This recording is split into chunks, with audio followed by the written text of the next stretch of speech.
Значи, за съжаление, техниката направи за малко, така че ще се наложи да започнем. Днешно време, вие всички спомняте World Wide Web, обаче за наше най-огромно съжаление, от едно известно време, World Wide Web стана World Wide Wait, защото стават едни големи изчаквания поради някакви причини, за които сега ще се изясним. Името ми е Петър Николов, много ми приятно, че сте тук. Това са социалните мрежи, където може да намерите, където обзет съм доста активен.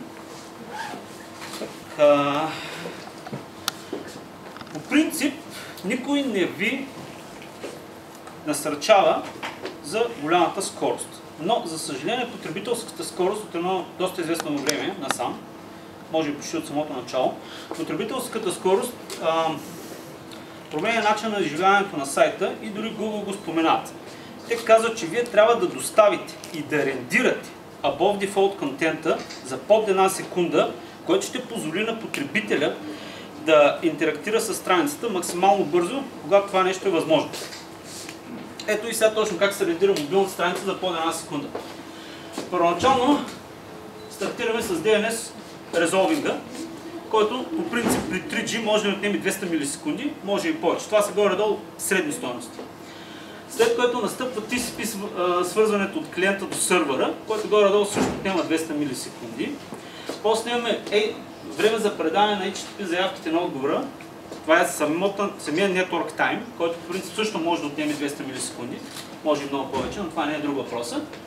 И това е едно 600 милисекунди, които идват директно от 3G мрежата, които ние по никакъв начин не можем да ги оптимизираме. Тя винаги си ги има. Те може да бъдат малко по-малки, може да бъдат доста повече, ако имаме загуба на пакети, но ние тях предимно не можем да ги бутаме.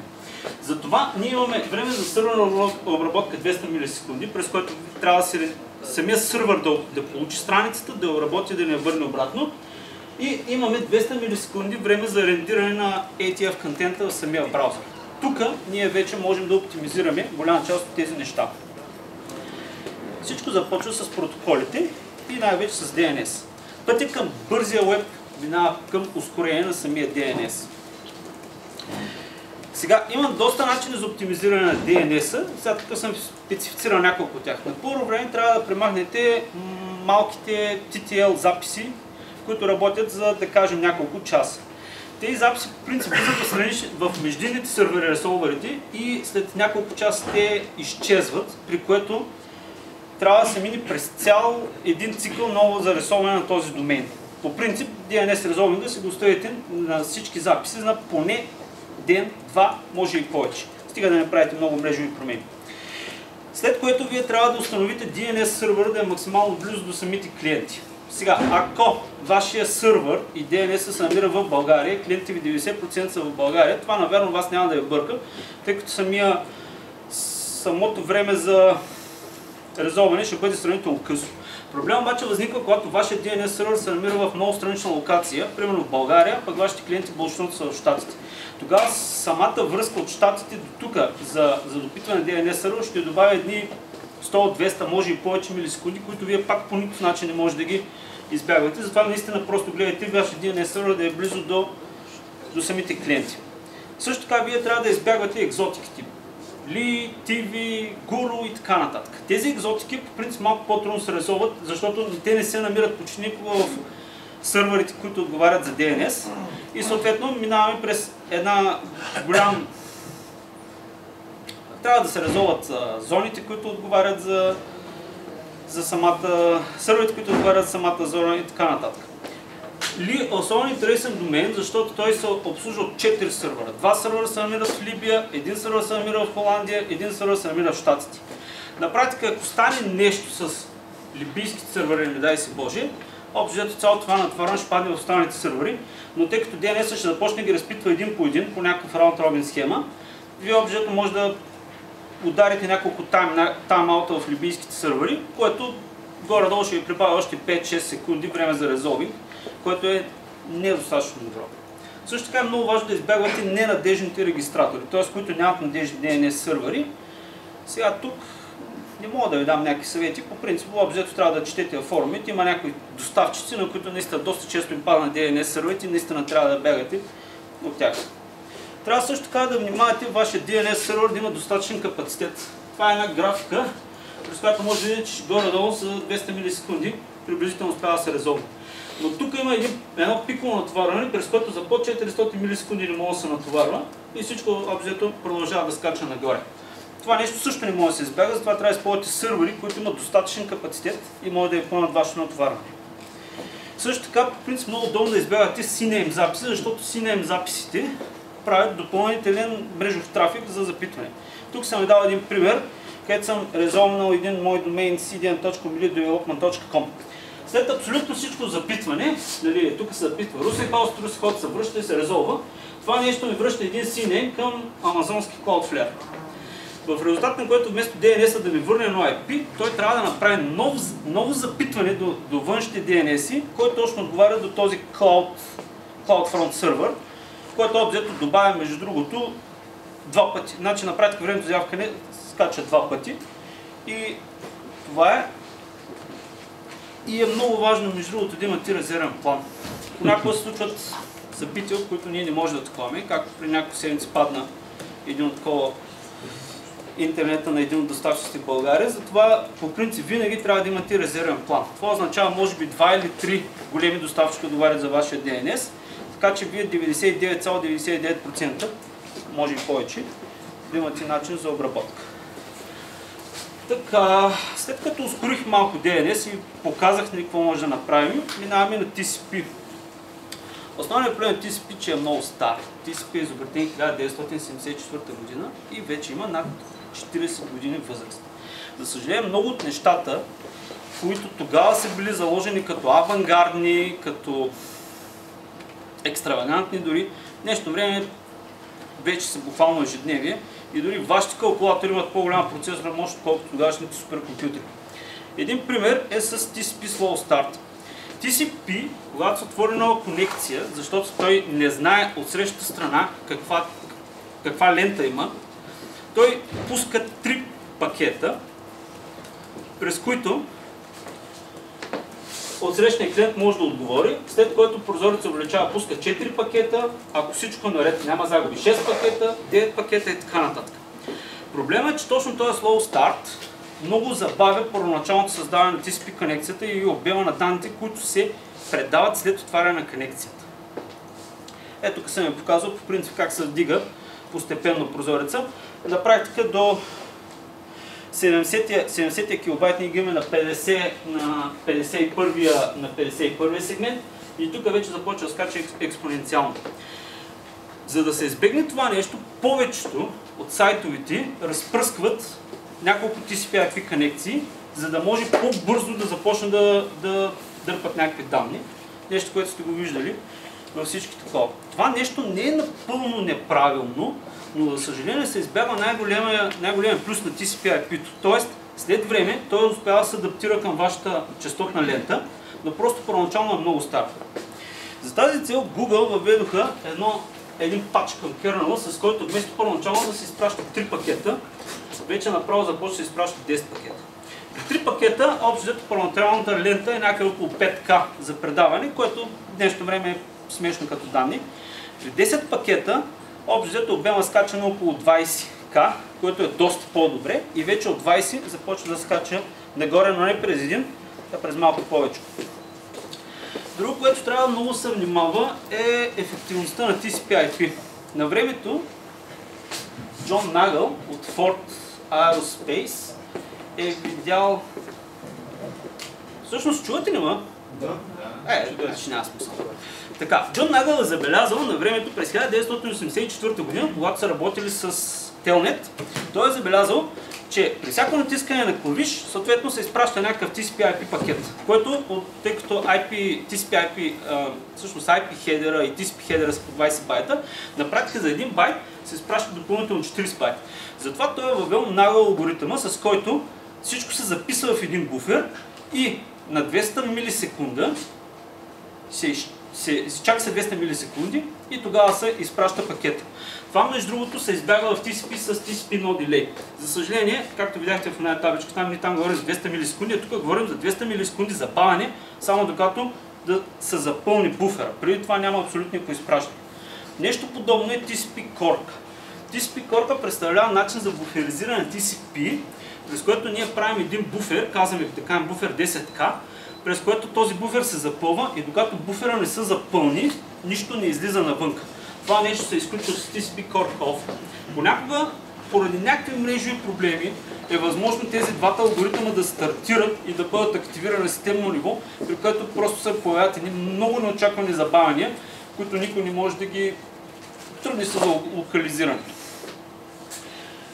Така, как сме взели? Добре. Значи имаме друго, това е от няколко години, между другото, активираха нова друга промяна пак в TCP/IP-то, Retransmission Timeout. На времето са сметнали, че 3 секунди, ако не дойде отговор от тогава, може да започне ретрансмисия на пакети. Днешно време 3 секунди са цяла вечност, при положение, че взето сигнал отива тук до Луната, въпреки че на времето сигурно за 3 секунди е било нормално. Така че Google предложиха и те намалиха това време на 1 секунда. Това е сървърна настройка, тя не зависи от вашите клиенти, така че пак се ускорява. Това нещо много бързо помага да се избегне рекаларинг на сесия поради изгубени пакети. Сега, има още 3 други алгоритъма, които са между другото напълно нови, примерно като PRR, който е Proportional Rate Reduction. В TCP/IP, когато изведнъж се стигне до packet loss, както тук се вдигат данните, изведнъж честотната лента започва да смъка се много рязко и наново започва да се изгражда. Това нещо е супер, обаче съществуват мрежи, при които физически има загуба на данни, както и 3G-то, при които удара при загуба на пакет е доста голям. PRR е нов експериментален алгоритъм, при който данните пак падат, но не толкова рязко и се адаптират спрямо честотната лента, която вие имате. Друга промяна към кернела на Linux е TLP, което позволява, когато имате затваряне на сесия, ако случайно пък тогава се случи загуба на пакет, пак се усилва достъп. Това е един много нежелателен таймаут, който това нещо се избягва. И с Early Retransmit това е един друг междинен алгоритъм, с който много по-рано може да се види, че имаме загуба на пакети и съответно много по-бързо започнем да ретрансмитваме данни. Така, TCP също така използва знаменития Three-Way Handshake, при който клиентът първоначално спраща към сървъра SYN пакет, сървъра отговаря с SYN ACK, клиентът го получава и отговаря с ACK, като точно ето е тук, той се записва реквеста, това нещо отива до сървъра, съответно се предава към приложението, което трябва да отива. Знаем, че от TCP/IP стека към Apache, Apache съответно го предава нататък по веригата.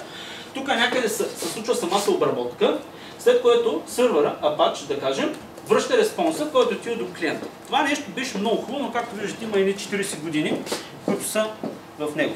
Затова Google предложиха нов алгоритъм, който се казва TCP Fast Open, по който с едно cookie се преценява дали може да се отвори по новия начин connection. Разликата е следната. Първоначално при SYN пакет се изпраща TFL cookie request, при който самия клиент казва: аз поддържам Fast Open. Сървъра изпраща SYN на ACK, обаче му връща едно друго междинно cookie, което клиентът трябва да се запазва, това е TFL cookie-то, и пак продължаваме с ASP. Първата връзка винаги е бавната с Three-Way Handshake. Обаче, когато вече имаме Fast Open, новата връзка се случва по следния начин. Тук минава някакво време. Изпраща се SYN пакет, изпраща се TFL cookie-то и още в първия пакет се изпраща самата заявка към самия сървър. Сървъра получава заявката, вижда, че е от Fast Open, изпраща SYN-ACK, обаче междувременно самия request се изпраща към сървъра, който да го обработва, след което това нещо се изпраща SYN-ACK към сървъра, към клиента, клиентът отговаря с ACK. Междувременно обаче още от тук данните се намират в самия сървър и в един момент просто вместо тук се изпраща самия request да почне да се обработва, респонсът започва да се обработва. Това е много хубав начин, който съответно доста помага да се ускори TCP/IP-то. И за съжаление, наистина за много голямо съжаление, Windows може би ще го поддържа от Windows версия 10. За сметка на това почти всички останали платформи, визирам Linux, FreeBSD, OS X и останалите го поддържат. Само Windows не го поддържа. Всички тези неща, които що ви обясних, са много красиви, но единствена вариант да ги достъпите е обзето да си обновите кернела до максимално последна версия и евентуално да направите някакъв минимален тунинг на TCP/IP-то. Почти нищо друго не трябва да правите. за да ги аксесвате, след което продължаваме към HTTP.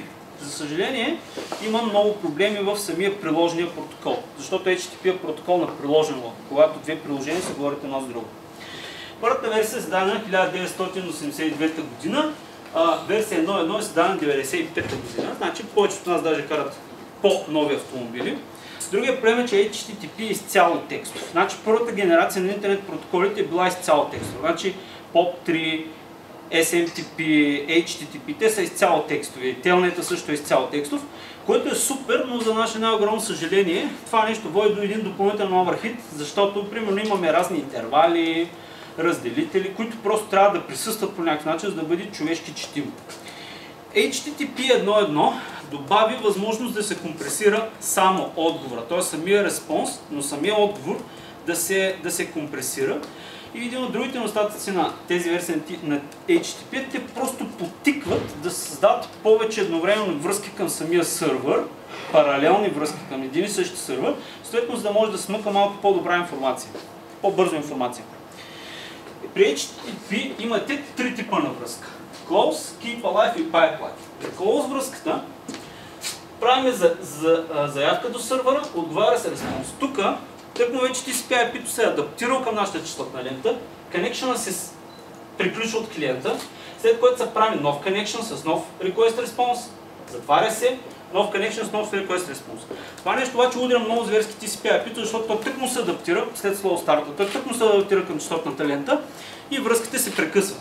Затова в принцип повечето от вас ви препоръчват да използвате Keep Alive връзка. При Keep Alive се създава една постоянна връзка, клиента праща request, response.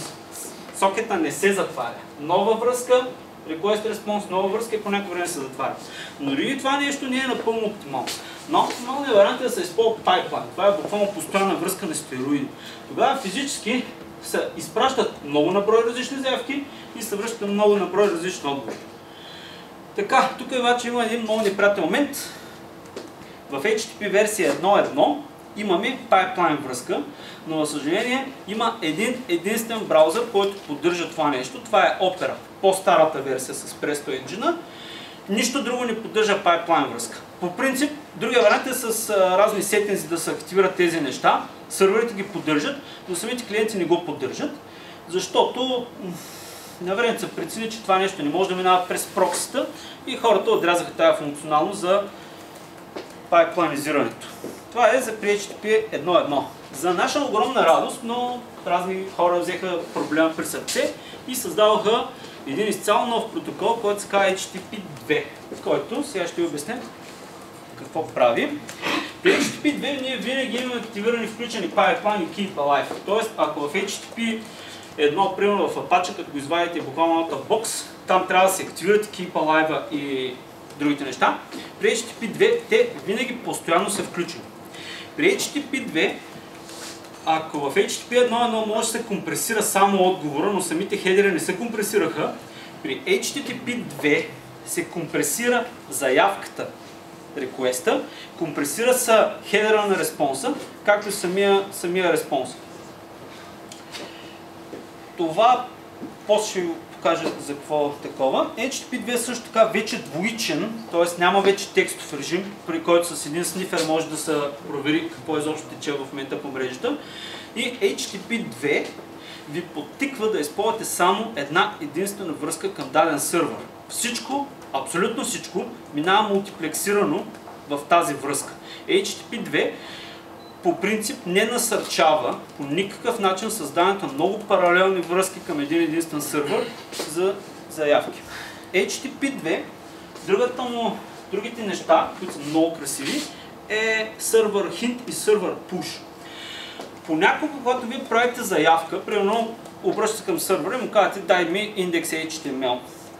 Индекс HTML идва и тогава браузъра, самия клиент, той трябва да го парсни, да го обработи и в следващия момент той трябва да види, че дека се нуждае от един JavaScript файл и един CSS файл, за да се визуализира това съдържание. Това между другото се води като рендер блокер, защото браузъра не може да стартира процеса на рендиране, защото му липсват два много важни външни други файла, които все още той не ги има и той трябва да направи две други заявки, тези файла да дойдат и тогава чак да бъде рендиран. При HTTP 2 има сервер hint. В сервер hint самия сървър, още в момента в който ти върне индекс HTML, той може да каже, че има други допълнителни обекти, още в самия отговор, в самия хедер, извинявам се, които вие трябва да изискате от него, за да може съответно да се рендира. Тоест браузъра още в момента, в който получи хедерите, вече ще знае какви други файлове му трябва да очаква. Това е хинта. А пуша представлява една друга благинка. При пуша, вие просто трябва да го кажете, че имаме индекс HTML, някакъв JavaScript и някакъв CSS.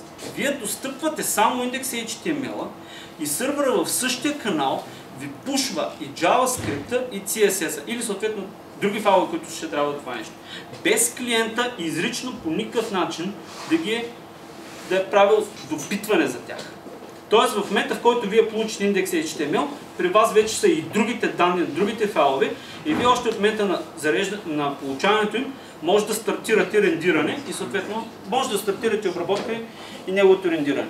Също така в HTTP 2 има приоритизиране на съдържанието. Много често в HTTP 1 основният проблем е, че съществува някакъв много голям обект, от който започва да се точи. Примерно един анимиран GIF. Обаче междувременно браузъра не може да стартира рендиране, защото анимирания GIF е запушил връзката, а след него чака да се зареди един CSS файл, който между другото е, да кажем, често срещан вариант.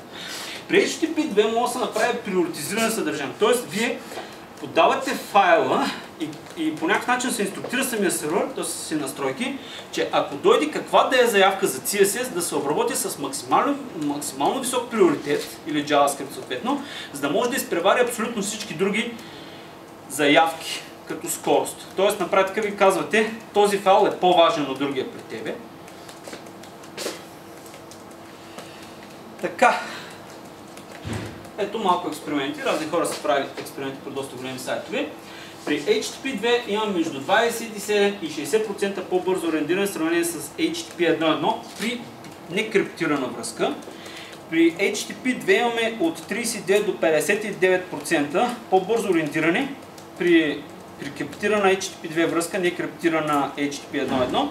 И при HTTP 2 имаме 40% по-малко мрежови пакети в сравнение с HTTP 1.1, което за всички е безспорно плюс. За наше най-огромно съжаление обаче HTTP 2 хората казаха, че трябва да използва. По принцип той има в криптиран и криптиран вариант, но за съжаление HTTP 2 трябва почти задължително, може би ще излезе в финалната версия, че трябва да минава през криптирана връзка. Повечето от вас, които са малко по-стари, знаят, че в момента, в който заредят един сайт, който има криптирана връзка в дадена банка, и изведнъж просто сайта започва много да се влачи. Сега ще проверим дали TLS е все още причина за бавенето. Така, Google са си направили този Imperial Violet, работи в Google, се занимава с SSL, специално с encryption. Google са направили експерименти и казват, че техните production машини TLS и SSL ми отнемат по-малко от 1% процесорно отварване, по-малко от 10 килобайта за конекция и по-малко от 2% мрежов overheat. И все още много хора вярват, че SSL и TLS отнемат много процесорно време. И сега ще ви покажем как това нещо може да се го оптимизирате. На първо време SSL е мъртв. SSL последната версия е 1999 година. Има много дупки, има много security advisor, повече да спрете да използвате SSL. В днешно време SSL, доста време, той е заменен с TLS, така че по-скоро да говорим за TLS, нали? Повече SSL от мен няма чути. Вторият проблем на криптираните връзки беше, че то все още между другото това е като един градски мит, нали? Че едно IP е един encryption сервер. Това беше така, защото на времето, в момента на създаването на връзка, вие не можете да кажете тази връзка към кой сайт вътре. Тъй като принцип на един сервер винаги има много виртуални хостове, вие не можете да се направи връзка от мрежова връзка към виртуален хост. За тази цел създаде SNI, който е разширение на TLS, с който вие в момента на отваряне на връзката вие казвате, аз искам да се свържа с този сайт вътре, така че ти просто ме свържи с него. Ако имате активиран SNI на сървъра, вие физически можете на едно и също IP да стоварите неограничен брой сървъри, които да ги обработват. За съжаление има и лоша новина. Лошата новина е, че Windows XP не поддържа SNI и съответно за Windows XP това нещо, извините, Explorer 6, това нещо означава, че един сайт, една връзка. Също така Android версия 2.2 или 2.3 също не поддържа SNI.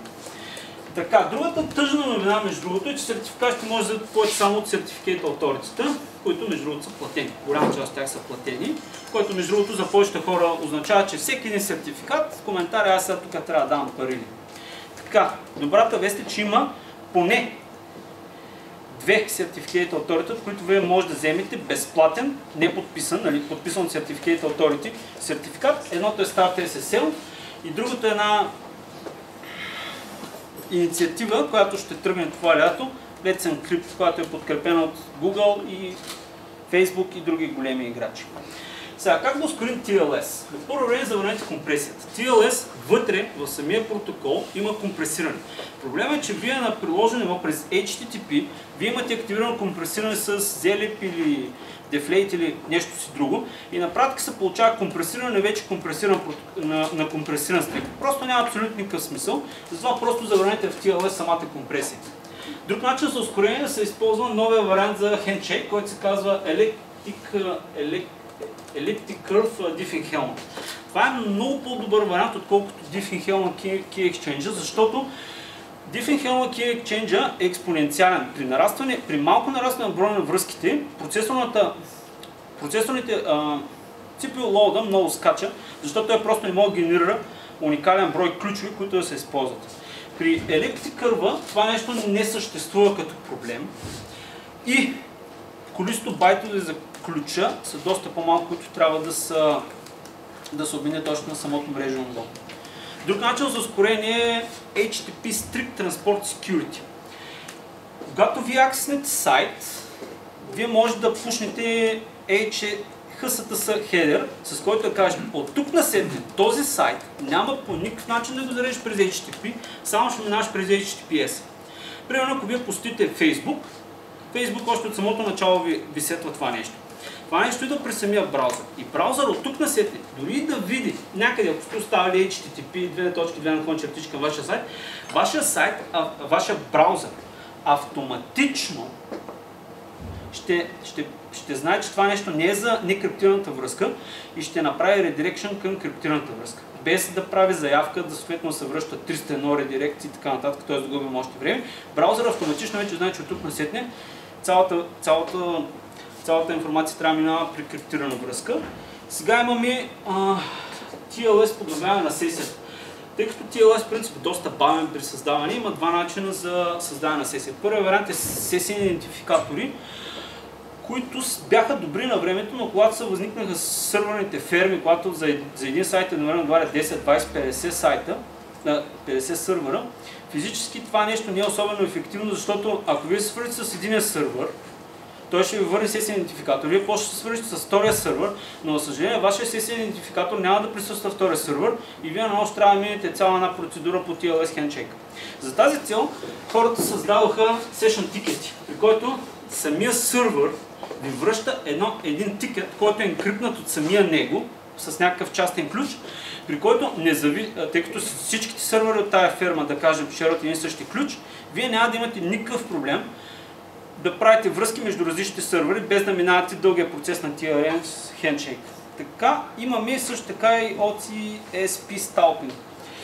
Когато вие стартирате TLS връзка, вие получавате един сертификат, съответно този сертификат е подписан от някой междинен Certificate Authority. Съответно вашия браузър, между другото, много интересно, спира всякаква комуникация с вас, започва да прави една връзка към Certificate Authority, да разпита този ключ, този сертификат дали все още е валиден. Тази проверка, примерно ако имате VeriSign някъде, връзката с вашия сървър се приключва, разпита се VeriSign връща един подписан отговор, че да, този сертификат е валиден и тогава вашия браузър продължава да ви браузва. За съжаление това разпитване трае 2, 3, 5 секунди, може и повече да трае. Затова, ако искате да го ускорите, използвайте този механизъм OCSP Stalking. По този начин, когато вие създавате връзка, вашия сървър разпитва Certificate Authority и от него взема негово подписан отговор, че вашия сертификат е валиден. При създаването на връзка, вие си правите TLS handshake, вие си пушвате вашия сертификат и вие пушвате в същия стрим този OCSP Stalping, който е подписан Certificate Authority. Така браузър, когато зареди вашия сертификат, той също така има и подписан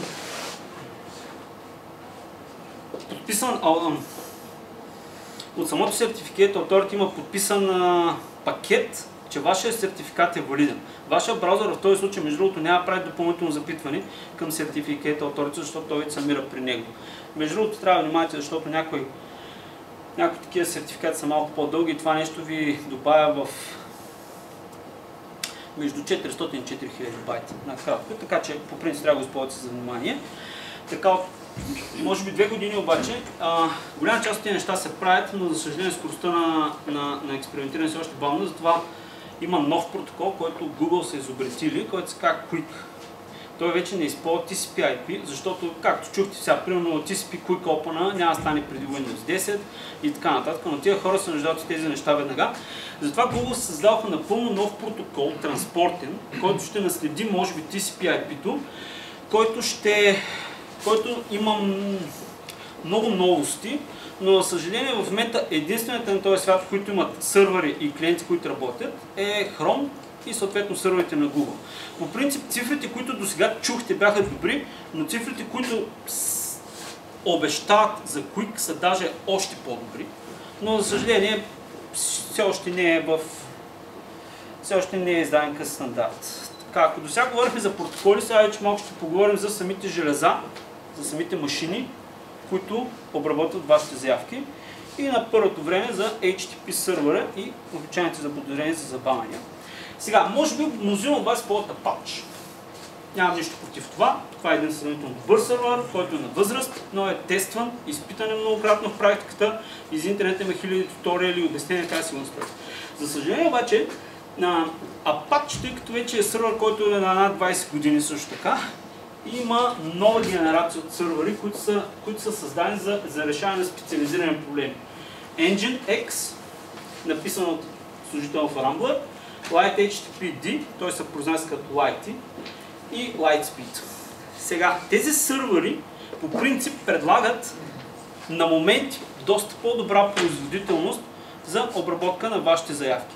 Като, примерно, тия малките сървъри използват доста по-малко памет, по-малко процесорни ресурси и ако имате някоя по-слаба машина, примерно някой VPS с 256 МБ RAM, примерно ви там е почти немислимо да пуснете Apache с голяма част от нещата. По принцип, моят съвет е да използвате някои от по-малките сървъри, защото те са оптимизирани за по-малка връзка. Също така тези трите последните сървъра са в състояние да решат проблема 10 000 connection едновременно, нещо, което при Apache е немислимо да се случи, защото архитектура не е особеност. На практика трябва да стартират над 10 000 треда и честно ви кажа, може би 4 процесора машина няма успее да пусне това нещо. Как да ускорим HTTP сървърите? Както знаете, Apache има htaccess, но htaccess, както и голямо негово предимство, това е голям негов недостатък. При всяка една заявка, на практика се проверява дали има файл htaccess, стига да е активиран, и при всяка една заявка започва трябва да се види в файл система дали съществува този файл. Този файл се зарежда в паметта, файла се парсва, изпълняват се директивите, които са при него и така до следващата заявка. При следващата заявка, вместо по някакъв начин да се кешира това нещо, наново се прави проверка за htaccess и така нататък. Нещата между другото стават малко по-сложни, ако ви имате allow override директива в htaccess, имате 3, 4, 5 пътя, които са вкарани един в друг. Във всяка една папка ще се проверява за htaccess, защото не дай си Боже, там може да има htaccess, който може да има някакви други директиви, които договарят за тая папка. На практика имате вие акцеснете файл, който е 10 папки навътре в самото от основата. Физическия пат ще провери за 10 htaccess, ще се опита да ги зареди, ще се опита да ги изпълни и така нататък. Това нещо между другото води до голямо забавяне. Съветът ми е по принцип да използвате сървър или Apache също така, където статични правила се задават в директорията на сървъра. Тоест те еднократно се задават тези правила и сървър ги знае. Така примерно работи Engine. В Engine правилата се задават. Ако вие искате да промените правила, не можете да направите HTAccess. Вие трябва да запишете нови правила и да рестартирате сървъра да се презареди конфигурацията. Това между другото е доста по-добрия вариант. Така, компресия. Всички знаете как трябва да се активирате файлченцата, Deflate и Gezi. За наше най-огромно съжаление обаче, ако вие имате един сървър, който е предимно с статични файлове, примерно има CSS, първият файл, който се вземе, той ще се архивира от сървъра и ще се изпрати на клиент. В същото време друг клиент също иска същия файл. Той пак ще се вземе, пак се архивира и така нататък. Gezi и Deflate обаче по принцип могат много сериозно да натварят вашия сървър. По принцип Intel пускаха на времето ни тестови, че 1 байт компресия отнема минимум 50 тактови цикъла на съвременните процесори за компресия. Intel пуснаха между другото в най-модерните им Xeon сървърни, мисля, че и 5-та версия и така нататък и Xeon-ите, пуснаха една инструкция, с която може да се оптимизира архивирането, компресията, специално Deflate, при която вече 1 байт отнема само 13 цикъла, но дори 13 цикъла пак са доста, при положение, че ние можем статично да направим две версии на файла. Едната версия да е компресирана, а другата версия да не е компресирана. По този начин, ако ние към нас свържи клиент, който поддържа компресия, ние ще му изпратим файл, който физически е компресиран на диска, ние ще му изпратим компресираната версия. Ако сървъра не поддържа компресия, ние ще му изпратим некомпресираната версия. Това е много по-добрият вариант и специално се използва при доста силно натварени сървъри.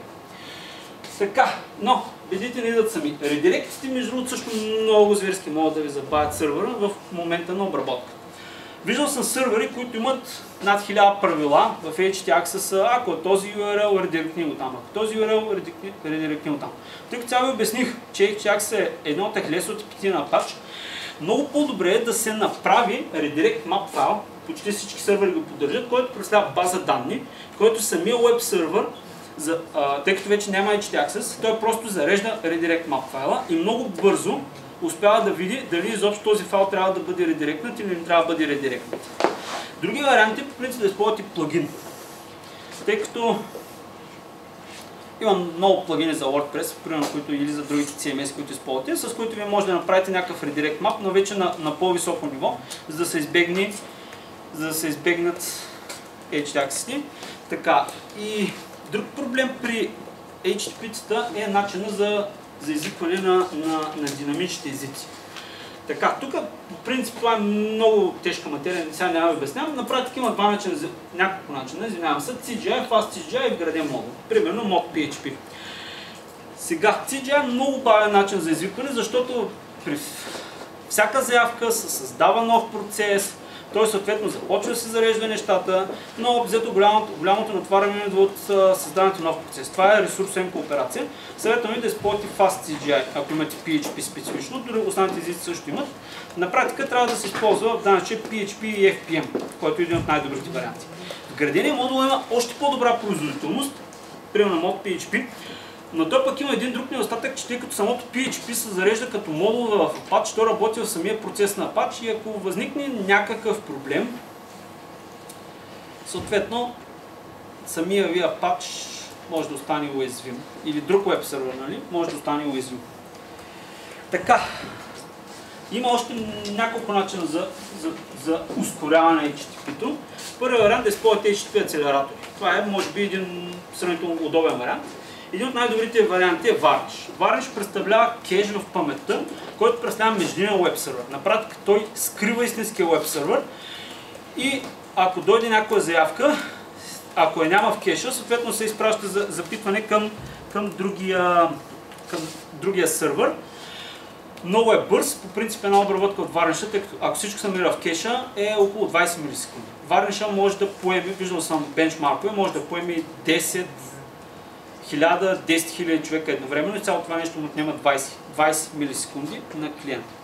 Така, другия вариант е да активирате Engine в режим Reverse Proxy, където той пак ще се записва данните в паметта или на диска, както го кажете. И третия вариант е да се използва микрокеша на Engine, с който много по-бързо ще успее да се кешират данните. Така, HTTP, любима тема. HTTP 5.2 и 5.3 са End of Life. Съветът ми изобщо не ги използвате, но за съжаление реално са малко по-различни. PHP 5.4 тази година ще стане End of Life. End of Life означава, че повече за тази версия няма да се пусне нито един ред от официално. Тоест, ако искате, може да си пачвате, може да смъкнете сорсове, да си ги пачнете, но няма да излезе нищо официално. Така, съветваме да използвате по-нови версии, защото по-новите версии са доста по-бързи и, примерно, много хора се пускат бенчмаркови и се очудват, че от 5.2 до 5.5 получават между 20 и 30% по-висока производителност, без да са пипали абсолютно нищо. Също така, новите версии са по-малко ресурсоемки. Примерно от 5.2 до 5.5 до 50% по-малко памет може да се такова, но да кажем едно 20-30% реалистично може да очаквате. Това са доста, когато имате паралелни връзки. Така, WordPress е пусна една много хубава статистика, да видите всъщност за каква трагедия говорим. Повече от 50% използват End of Life версия на PHP, която повече няма да се обновява. Тази година още 38% се обновят и едва 10% използват по-модерни версии.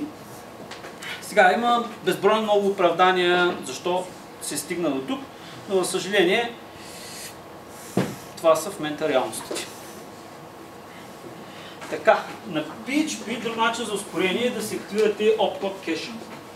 Тук са няколко ускорителя. Когато вие заредите един файл, по принцип, когато имате активиран opcode кеш, той проверява дали е наличен в кеша. Ако е наличен в кеша, се зарежда и се изпълнява директно от самия кеш. Кеша преминава в памета. Ако не е наличен в кеша, започва неговата обработка, компилиране до междинен код, запазване в кеша и пак изпълнение. Opcode кеша по принцип има едно, може би, десетократно, може и по-кратно ускорение да е, когато вече се намира. Съветваме по принцип, много хора между другото се чудят да вземат голям мощен VPS с 4 ядра, 4 ГБ RAM и в следващия момент някакъв шаред хостинг ги изпреварва по скорост, при положение, че не би трябвало да се случи. Много често се случва, защото opcode кеша не е активиран. Така, бъдещето на PHP се казва HipHop виртуалната машина и PHP New Generation, който се води PHP 7. HipHop е много чудесен, но за съжаление там пък има... HipHop е разработен между другото от Facebook за ускорение на техните сървъри. За съжаление, кода ви трябва да се преработи, за да успее да се компилира под HipHop. Ускорението от HipHop, от най-последната версия на PHP 5.6 през HipHop е около 3-4 пъти, което е супер. Сега PHP-NG е новата версия на PHP, която ще бъде версия 7. PHP версия 7 ще очаква се да излезе релиз кандидат юли 2015, финалната версия ще излезе октомври 2015. Предлага почти 100% ускорение от PHP 5.5. За съжаление, ще видим кога ще видим нашите хостинги. Така, MySQL. Така е. Специално за тебе ще го пусна. Добре. Сега, MySQL, по принцип, тук е една голяма черна магия. Значи, много различни теми, има различни туториали как се ускорят. Сега, ако ви имате, примерно, Magento или имате WordPress, по един начин трябва да се настроите сервера. Ако имате PHP, BB по друг начин. Сега, няма да ви дам акъл, обзето използвайте MySQL Tuner. MySQL Tuner се пуска, той е един скрипт. При мен в днес човек е работил 8 дена, изпълнил е 10 000 заявки, 150 000 заявки, време за четене, време за писане. По принцип, нещо в момента ви каза какво изобщо се случва в моята база данни за период от около 8 дена и той дава препоръки. Направи това, вдигни това. Примерно препоръчвам да пусна Optimize Trouble, препоръчвам да активирам Slow Query Log, за да видя кои са по-бавните кюрита. Безплатен е с отворен код. Не мога да ви дам някакъв съвет, защото от MySQL до MySQL до бази данни разликата е много голяма и не мога да таковам. Така, по принцип препоръчвам да използвате PHP 5.5. Повечето от хостинзите са... MySQL. Повечето от хостинзите, между другото, използват PHP 5.5, MySQL 5.5, защото MySQL 5.5 е много по-бърз в сравнение с 5.0 и 5.1. Така че тук няма смисъл да се молите на хостинга да ви вдигне версията. По принцип, почти всички са на 5.5 и на 5.6. Така, WordPress, сега да говорим защото той може да се забави. Сега, WordPress също, първото, което мога да препоръчвам да минете на последна версия. Последните версии винаги са оптимизирани, нагласени, технически трябва да са по-бързи. Също така трябва да проверите дали темата не ви бави. От тема до тема има много огромна разлика, защото темата самата представя PHP код, който трябва да се изпълни, вътре има разни SQL заявки и така нататък. Препоръчвам ви да си инсталирате един плагин Query Monitor, с който вие може да инспектирате какви междинни заявки се правят към базата данни от самата тема и да видите дали темата не ви бави. Също така вие трябва да проверите дали не ви бави плагин. Има два варианта. Първият е Curie монитора, другия вариант е да изпълните P3 Profiler, плагин профил профайлер, който между другото е направен от GoDaddy, с който вие може да видите във всяка една заявка колко ви се забавя, колко процесорно време се отнема за дадения плагин и съответно той работи нещо. Понякога може да видите много странни резултати и така. Съветвам ви, господа. Така, друг вариант е да изключите pingbacks, trackbacks. В принцип, в момента има армия от ботови, които кръстосват интернета и започват да ви пингват сървъра, че вие имате нов линк от някъде си, в резултат на който вашия сървър започва да проверява дали изобщо имате тази връзка. Ако вас не ви трябва pingbacks, trackbacks, може да ги изключите. Друг проблем, който съществува е XML-RPC атака по XML-RPC.php файла, с който се правят абсолютно същите такова. Тогава на практика с XML-RPC се прави brute force атака да се разпознае паролата на дадения потребител, да се направи нещо. Другия ми съвет, който имам, е да заключите WordPress логина с парола през HTTP. Още в момента, в който се заради този файл, да има парол. Значи има дистрибутът атаки по VP логина, с който те едно време се опитват да ви познаят, да влязат и да ви пробият това нещо. При мен най-големият пик беше, сега има много по-големи атаки, когато за 30 минути всъщност за 30 минути имах атака при около 2000 едновременни конекции за секунда за разпознаване на паролата. Това нещо между другото ми срина сървъра и общо трябваше да го рестартирам. Откакто се защитих VP логина с парола, при влизане, това нещо каза дай парола, нали, HTTP парола и съответно те не могат да продължат по-нататък, защото само аз си знам моя юзернейм и парола. Друг съвет, който имаме, е да махнете излишните плагини. Всеки един плагин е код. Когато вие го имате като код, WordPress се зарежда кора и съответно започва да зарежда плагините.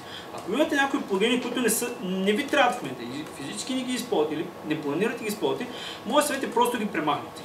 По-малко код за зареждане, съответно WordPress ще стане по-бързо. Другия съвет е по принцип да използвате минимален сет от плагини и да не таковате, да не се занимавате с много други.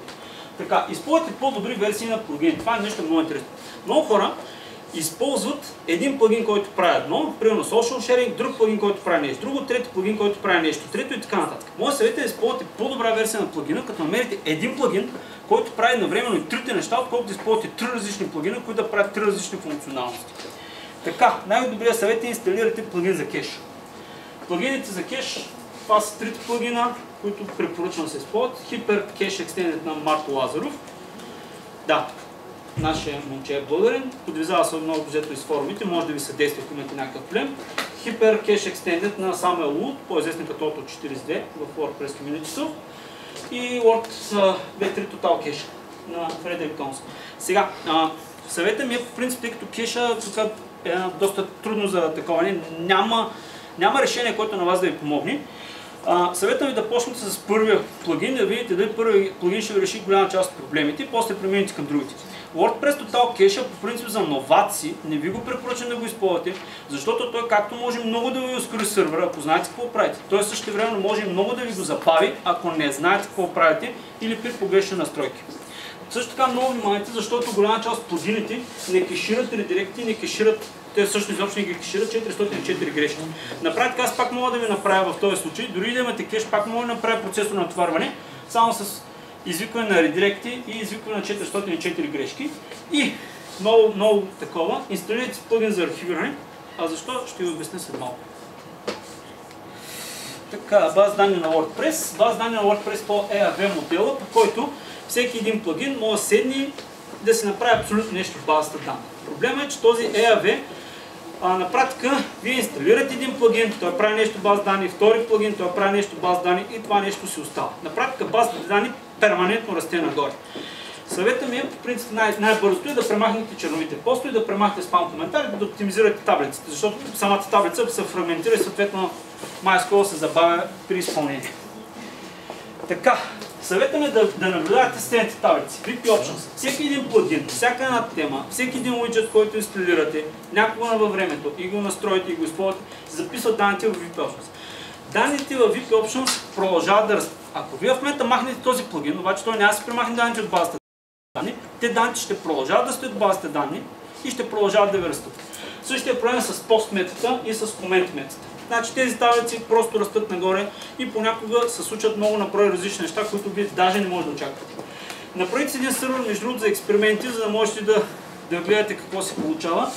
И ето ви при мен един случай. Реален сървър с реален WordPress при 10 000 блокпоста, базата на данни беше 1,1 гигабайт. Защото това е WordPress, който се използва от 2011 година, хората не са знаели, инсталирали са плагини, инсталирали са теми, махали са плагини, махали са теми, никой дай не си прави списък какво инсталира. Базата данни беше 1,1 гигабайт. След няколко SQL команди, съответно, изтрихме голяма част от лажа и база данни стана 125 мегабайта. На практика над 900 мегабайта бяха буклуци от някакви други WordPress плагини, които никой не е зачистил, но те продължават да стоят в базата данни. И сега, в принцип, първоначална идеята беше да поговорим малко за сървър, да поговорим малко за клиенти, обаче, както виждате, за клиенти няма да стане. Може би ще го продължим с някакъв вебинар или може би до година пак се видим, където ще обясня как може да ускорите още повече HTML-а, рендирането на клиентска страна, как може да си очистите CSS от разни проблеми, как може да си обработите малко по-ефективно JavaScript и много други подобни неща. Благодаря ви. Въпроси имате?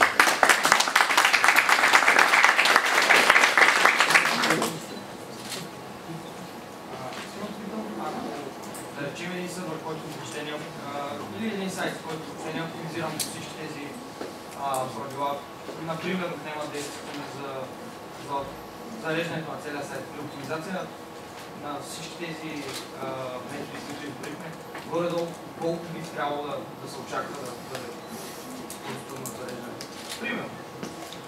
Чисто технически, ще бутаме ли клиентска страна или само сървърна страна? Само това до момента. Ами можем да го скорим между 2-3 пъти като абсолютен минимум. Около 3-4 секунди. Може и повече. В смисъл, много по-малко. На практика може да се направи дори и 2 секунди, но просто всичко е според зависи. На практика един от големите проблеми на оптимизацията е, че няма решение, което да й помага по абсолютно всички неща. Както виждате, TCP Slow Start ви спъва това нещо. Примерно, бавният хендшейк също може да ви забавя връзката. Един DNS също може да прибавя някоя друга милисекунда. Така че няма one size fit all, както е популярно на английски. Едно решение, което ние да го сложим, да го наложим и да знаем, че сме по-бързи. Но по принцип, голяма част от тези неща, които днес ви изговорих, са правени от Google, Twitter, Facebook и много други огромни компании, които се занимават не с големи обеми данни, те се занимават с колосално големи обеми данни. Там дори 1% да имаме ускорение, дори 1%, дори 1 килобайт памет да спестим, дори 1% процесорно да спестим, това за тях са просто грандиозни грандиозни печалби на практика, защото просто да означава по-малка инвестиция в сървър. Споменахте за в HTTP споменахте за опцията за push. Да. Възможно ли има ли някакви лимитации в протокола за push? Не. За обема на данни, които ще пушат към клиента? И в такъв случай не е ли възможно, ако съм желателно лице сървърджия или гадните, да му пратят пуш на 200 мегабайта по мобилната мрежа и да добият пуш? Да, обаче това означава, че ви сами ще се простреляте в кръка, защото по принцип сървърният трафик се плаща. Аз примерно хоствам мой сървър на Amazon EC2, 1 гигабайт трафик на мен ми е 12 цента. Да, може реално погледнато да се направи, но това нещо ще ми излезе много скъпо по джоба. По принцип, повечето сървъри имат някакви ограничения. Примерно DigitalOcean има 1 терабайт безплатни, които са включени, там нататък започва да се плаща. Всичко обзето е платено. Дори хостинг, значи дори да сте на shared хостинг, надвишаването на даден обем от данни означава допълнително заплащане. Това е случай, че си на shared хостинг. Той е на дедикейтите. Няма безплатен трафик. Няма и безплатен обяд. За да си визираме под безплатен, нали? Като големи и свръхголеми. Значи нищо не пречи, примерно както е YouTube. Примерно вие отивате на една страница и в същото време започва да се стреми на 200 мегабайта видео, което вие съответно по някакъв начин трябва да дърпите. Нали? Избягаме флаша, защото той е че устрава технология. В единия случай е въпрос на рендеринг, при браузъра клиента е казал дай то. Ами по принцип. Другия случай е въпрос на протокол, в който клиентът казва дай ми тази страница и едновременно след ти се зашива още нещо. Ти нищо не може да направиш. Технически да. И то всъщност стои нещо и както и при ножовете. Примерно, вие купувате нож, може да се заколите. С него може да заколите някой друг, нали? Никой не ви пречи. По същия начин вие може да пушите 200 мегабайта, аз не мога да ви помогна в даден случай. И още нещо бих искал да питам, говори се тема за компресията, тя е много любима. Както знаем, компресията доста се затрудняват с нея някои сървъри, вие сами го споменахте. Има ли наблюдения, компресия срещу натоварване на сървъра?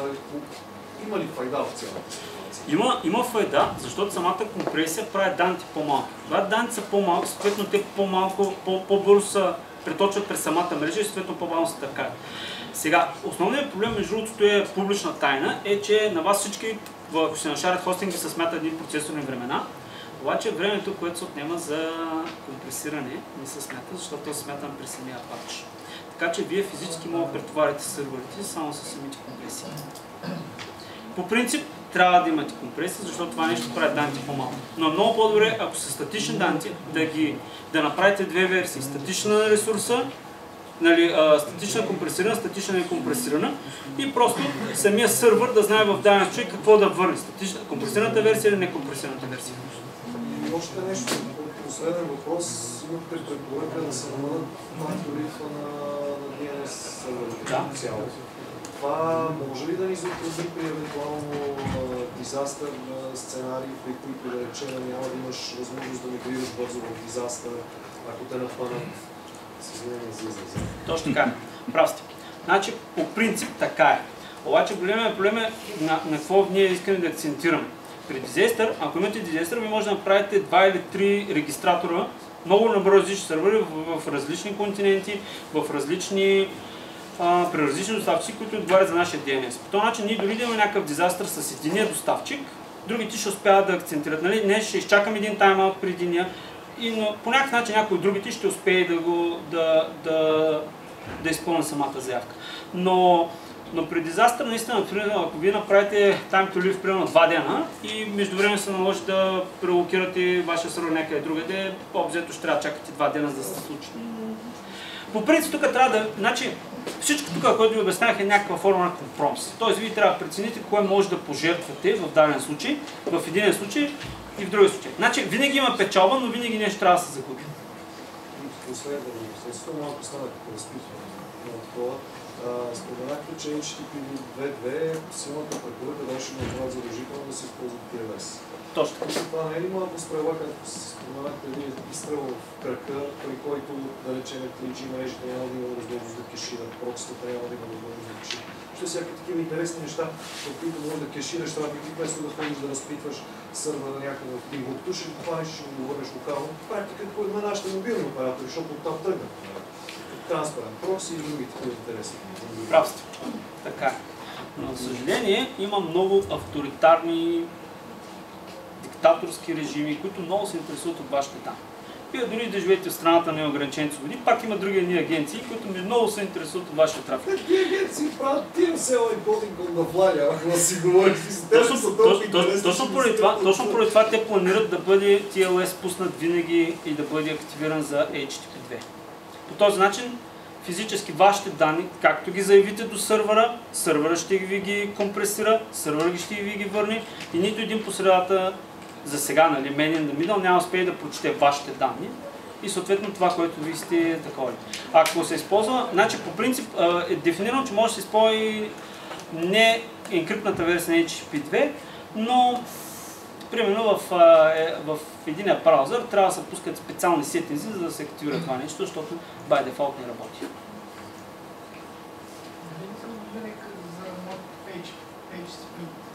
Да?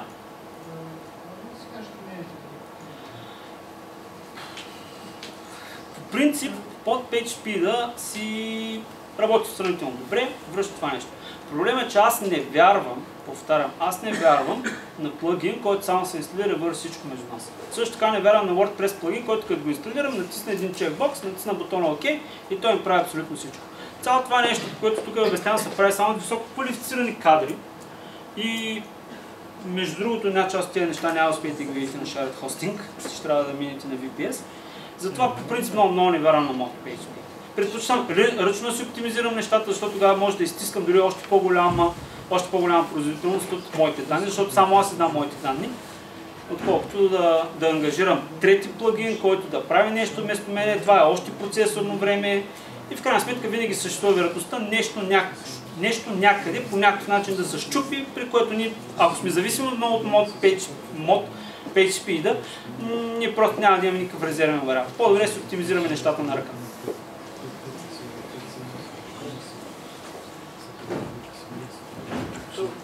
Между другото, мод PageSpeed позволява много неща да се нагласят, само ще изисква много добре да знаеш какво е това нещо, което оптимизираш. Което телеме, че двата случая едно и също. Или трябва да се знаеш много добре кода и много добре технологията, която оптимизираш, защото повечето неща, които прави мод PageSpeed, са неща като окрупняване на файлове, етки леготи, трудно за спробване. Обаче, точно така, но... страна на клиентската страна повече помага. Това е за клиентска страна. Значи аз за клиентска страна не говоря. Примерно, между другото, ако използвате Bootstrap, който е една много хубава CSS библиотека, аз до сега съм виждал сайт, който използва 10% от целият Bootstrap. Но целият Bootstrap е едни 300к, които се вземат, архивират се, преточват се през мрежата, право съветно ги зарежда, парсва ги и така нататък, 90% са излишни. Предушам аз... Моля? се кешират това браузър, не мога да се адреса. Той не ги е лог, обаче първият път. Първият път е просто обема на данните е брутално голям и после на финала ние тия 90% от Bootstrap не го използваме. Сега може да си виждали други сайти. Предпочитам на ръка да си махна тия 90% от Bootstrap, който използвам, отколкото да авторизирам някакъв плагин, който ще направи нещо по някакъв начин, без аз точно на ръка да го стискам. То истината накрая, че ако искаш да правиш толкова доброто неговане, се опира до бачкане на ръка. Ако не повечето перформанса, му разпочели с трикове така иначе. От тях 10 секунди може да се оптимира много и без много ръчкане на ръка. Но най-накрая последните проценти са... Големите ръчкания винаги се правят на голяма ръка. Няма вариант, с който с един чекбокс нещо да се изпълни и автоматично се случва. Другия въпрос е, че... Да? PHP 7. Да? Как стана 100% по-бързо от петика? Ами по принцип PHP-тата пуснаха PHP 6.5, след което те пуснаха версия 6.0. Сега, между другото не съм много в част какво случва с 6.0, но 6.0 се води нещо, че е PHP версията на Windows Vista и просто тотално го забравиха и седнаха да разработят PHP 7. Ако... Само за малко да видим къде беше тук. Да. Сега, PHP 7 има промяна в Zend Engine по някакъв начин. Не мога да обясня точно това е такова, но в принцип големи мъдри глави, които се занимават примерно с WordPress, хостинг и други такива неща, са пробвали няколко версии на PHP, включително и хип-хопа. И те са видяли, по принцип той самите Zend твърдят, че скоростта наистина е 100% в сравнение с 6.5. Но те го доказват. Тестови, реални тестове с реални сайтове, нали, не са някакви имагинерни бенчмаркови, които са изцяло статични. Пуска се такова и казват 100%. При хип-хопа е много повече, но за съжаление вие трябва да си префакторните буквално абсолютно целият код, за да стане съвместим с хип-хопа, което... Нека кажа. Седмицата няма да има. Да, значи седмицата 100% съществуващ код, който работи на 6.5, на 5.5, може да се хвани и с почти никакви промени да тръгне на версия 7. До края на годината излиза. Само промоция до края на годината. По принцип сорса и сега го има. Може да си го смъкнете, да си го компилирате, да си го настроите, да си го нагласите, да си го тествате в реално такова. Не споменах, едно от най-жестоките методи за оптимизацията, да изграфълиш някой да спека нещо. Да го хвърлиш, да дадеш проблем. Да главата собствена, така да се каже. Което правят много CDN библиотеки, често попадат за статики, имиджи, за чудесите. Помишлено да не го споменахте. CDN библиотеките по принцип са супер, обаче общо взето там пак проблема е, че примерно както ние сме в България, по принцип много по-добре ако CDN библиотеката ми се намира в София. Обаче за съжаление CDN библиотеката не се намира в София, тя се намира в Италия, Франкфурт и така нататък. В българския случай CDN библиотеката, използване на CDN библиотека дори може да ви забави допълнително сайта, защото сайта ви се свързва с българския сървър, връща index.html, след което започва да се разпитат някакви сървъри извън страната, дай ми сега CSS и дай ми сега JavaScript, което между другото е вече перформанс хит, който е неудобен. Но това е за българския случай. Ако аз имам между другото голям сървър, който има така 10, 100 и така нататък хиляди посетители в целия свят, CDN между другото много ще ме спаси, защото независимо къде се намира потребителя, той малко ще се забавя при index.html, обаче от CDN ще успее да дръпни съответно по-бързо от другите асети. Но тук пак ситуацията е много според зависи. Примерно амазонските и CloudFront примерно не поддържа компресиран стрим. Той поддържа само некомпресиран стрим, трябва да направите две версии на вашите ресурси, една компресирана и една некомпресирана. Съответно на HTML ниво, вие да кажете, ние всъщност имаме компресия, тогава да архивирате компресията, което между другото пак минаваме на разни такива условия. Има и други CDN библиотеки, нали? Аз в момента CloudFront предимно съм използвал. И такива са ми чувствата към него. Имат 50 Edge нода в целия свят, супер са, бързи са, но за съжаление има проблем с компресията. Моля? Каквото е възможен и баг в твоите в България да си сложиш сервер, който оптимизира само за статик контент, само за PHP, но вярно са си... Тук беше файн-тюн от доста. Много надълго. Ами по принцип, сега ще ви кажа нещо.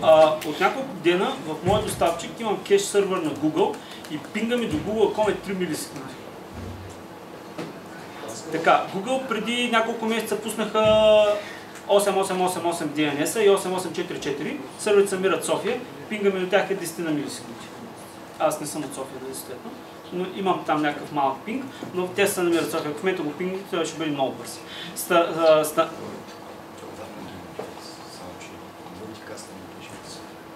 Не мога така. Сега, аз просто ви казвам като крайен като. Че има Google Cache център във всеки един дейта център.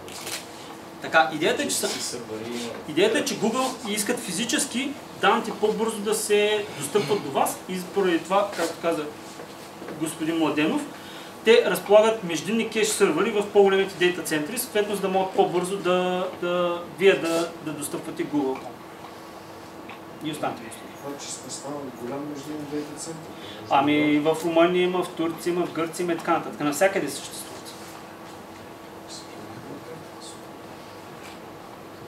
Те първо ползваха на Akamai, така или иначе. Akamai имаха още преди много години. Akamai по принцип... Те даваха на Google това нещо. Другото, което само да направя една малка забележка за DNS, това времето за експайрване на записите, имайте преди, че повечето доставчици големи филтрират това нещо. Те използват локално кеширане на DNS записите, транспарентно също може да се прави. Така че някой път да не се очудите, ако вие да намалите желанието, тъй като големите доставчици имат малко проблем с това да се губи много през DNS. И те, въпреки вашето желание, вашите настройки, може да се наложат техника, което също е възможно. И те да го кешират по-дълго. Това, примерно от Западна Европа, се ползва стандартно. В България не съм направил такова наблюдение, няма такъв трафик. Deutsche Telekom стандартно пренаписва при локално кеширане през техните DNS и техните клиенти, без значение ти какво е служил на твоя DNS сервер. Така че не е прекалено много спекулирате с това нещо като нагласа и е лоша идея. Защото тъй, че най-нещото, с което може да бутнеш една страница без значение, винаги хилесовата петатли е DNS сервер. Да. Най-големият доставчик се бутва с DNS. С нищо друго. Няма нужда да му пушваш 200 мегабайта, мога с 200 мегабайта трафик да ти бутна DNS серверите и да приключиш целият пост. Да, ама рядко буташ клиенти, да кажем, такова, да. Има и по-лесни тактики. Излъжи с пуфане, клиента го представи като сервер, едно време 50 коя година така справи. Щата са няма как да стане. Тъй, че за DNS-те да имате прави, че не е толкова. В практиката не може. Ама той останалите неща пак в практиката са такова. Примерно мене ми събориха един от виртуалните сервери с атака към WordPress логин. 2000 такова за секунда, 2000 конекции за секунда, просто сервер не държа и се като. За съжаление. Вече имам парола, вече по този начин не мога да бъда. Няма, ако имаш WooCommerce, не мога да сложиш парола. Защото всички ти потребители да трябва да се регистрират в електронния магазин, трябва да въвеждат една и съща парола. Има и частни случаи, където това нещо е неприложимо. Може да се използва в Autobahn, примерно, или някой друг алгоритъм. За Autobahn пак. Искаш ще изкараме една база данни в Autobahn да видиш за Така, имате ли някакви други въпроси, тъй като наистина много прескочихме времето за мое най-голямо съжаление, въпреки че темата ви е интересна? 25 минути.